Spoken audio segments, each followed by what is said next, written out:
हे pollen grain, ठीक आहे। याला स्टेमन म्हणतात। हे जे दिसतंय ना, हे स्टेमन आहे, ओके। आणि त्याच्यानंतर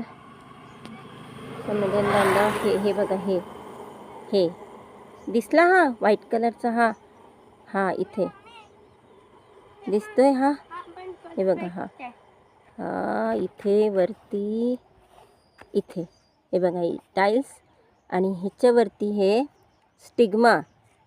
हे पोलन ग्रेन जेव्हा या स्टिग्मावर पडतात तेव्हा इथे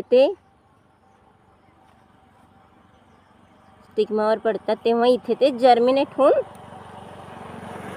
होतात या करोला। हे सेपल्स, हे पेटल्स, आणि हा स्टाक,